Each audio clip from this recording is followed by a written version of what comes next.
भगवान विष्णु ने समय समय पर धरती को अधर्म से बचाने के लिए कई अवतार लिए हैं। इनमें राम कृष्ण अवतार प्रमुख माने जाते हैं, लेकिन पूरे 10 अवतार हैं। अब इनके पीछे कोई श्राप तो नहीं है, उसकी बात हम लोग आज करेंगे और पूरा डिटेल के अंदर आज हम अपने सनातन धर्म के इस इतिहास को जानेंगे। कहीं भी आपको हो सकता है पता ना हो, तो आज उसी के ही क्रम के अंदर मैं आपको एक एक चीज बताने वाला हूँ। हम सभी जानते हैं भगवान विष्णु के 10 अवतार हैं, जिसमें मत्स्य, कुरुम, वराह, नरसिंह, वामन, परशुराम, राम, कृष्ण, बुद्ध और अंतिम अवतार कल की अवतार है। आपने कभी सोचा है भगवान विष्णु बार बार क्यों अवतरित हुए? क्या उन्होंने खुद को कोई श्राप दिया था या इसके पीछे कोई गहरा रहस्य है? आज इसी को ही जानते हैं। पवित्र धार्मिक ग्रंथों में भगवान विष्णु कहते हैं, यदा यदा ही धर्मस्य ग्लानिर्भवति भारत अभ्युत्थानम धर्मस्य तदात्मानं सृजाम्यहम्।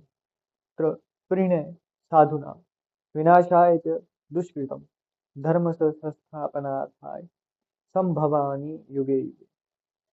अब ये चीज हमें श्रीमद् भागवत जी के अंदर मिलती है। अब पूरी श्राप के पीछे की कहानी कितना सच है क्या नहीं है, एक एक चीज मैं आपके सामने रखने वाला हूँ। विष्णु जी के दशावतारों से जुड़ी एक लोक कथा प्रचलित है, जिन्हें जिसके अंदर उनको अलग अलग वजहों से श्राप दिए गए। इसमें सबसे मुख्य महर्षि भृगु का श्राप था, जिसकी वजह से उन्हें पृथ्वी पर जन्म लेकर कई तरह के कष्टों को सहना पड़ा। यही कारण है कि उन्होंने राम और कृष्ण जैसे मानव अवतार लिए, जिन्हें पति वियोग, पत्नी वियोग और कई तरह के संसारिक सुखों को और दुखों को भोगना पड़ा। वृंदा के श्राप से ही राम को सीता का वियोग का सामना करना पड़ा था। विष्णु जी के दशावतारों से जुड़ी कई लोक कथाएं प्रचलित हैं, जिनमें उन्हें अलग अलग विधाओं से श्राप दिए गए। इसमें सबसे मुख्य कथा जो मैंने अभी बताई, मुख्य महर्षि भृगु का श्राप था, जिसकी वजह से उन्हें पृथ्वी पर जन्म लेकर के और इस तरीके से जूझना पड़ा। अब मैं पूरा डिटेल के अंदर थोड़ा सा डीपली जाऊंगा और आपको एक एक चीज बताऊंगा। भगवान विष्णु ने 10 अवतार ही क्यों लिए, उससे ज्यादा या कम क्यों नहीं? सबसे पहले इनकी एक वजह है, 10 अंक पूर्णता का अंक है।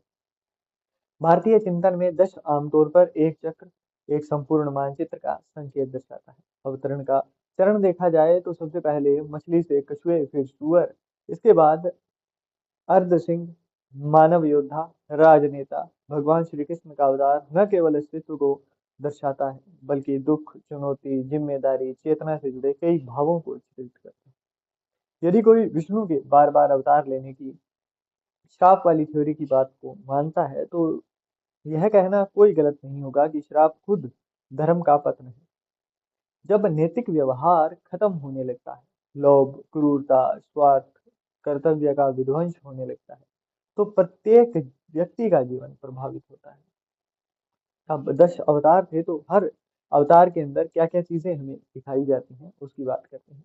सबसे पहला अवतार, जैसे मैंने अभी बताया, मत्स्य अवतार था।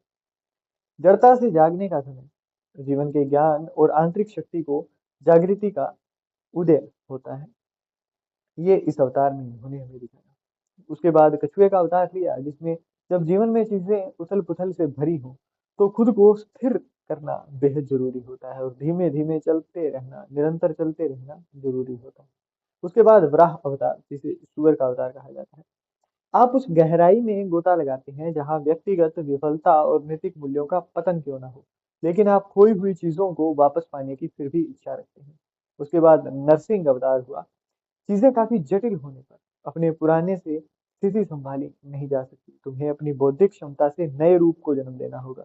और आपके जीवन में भी कई बार ऐसा टाइम आता है जब आप अपने ओल्ड वन, जो वर्जन था, उससे चीजों को अब नहीं संभाल सकते हो, और उस समय पर आपको ईश्वर के द्वारा कुछ ना कुछ ऐसा झटका दिया जाता है कि आप फिर पूर्णतः बदल जाते हैं।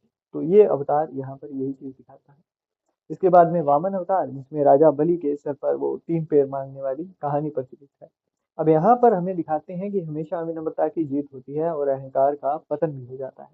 परशुराम अवतार, जहाँ पर इन्होंने सारे जग से जो योद्धा थे, जो क्षत्रिय थे, उनको विहीन कर दिया था। जब व्यवस्था चरमरा जाए तो नवीनीकरण व्यवस्था के लिए लड़ना जरूरी होता है। ये चीज भी हमें इस अवतार में उन्होंने दिखाई। राम और कृष्ण अवतार हमेशा अपने कर्तव्य, ज्ञान और समर्पण की भावना को भूलना नहीं चाहिए, ये चीज दिखाता है। बुद्ध और बलराम का जो अवतार था वो अंतर्मुखी, जो मुक्ति स्वरूपों को करुणा का त्याग करना दिखाता है।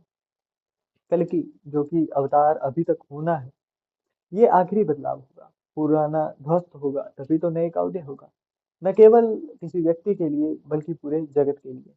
यहाँ पर अंत ही आरंभ होता है, इस चीज को दिखाने के लिए ये अवतार होगा।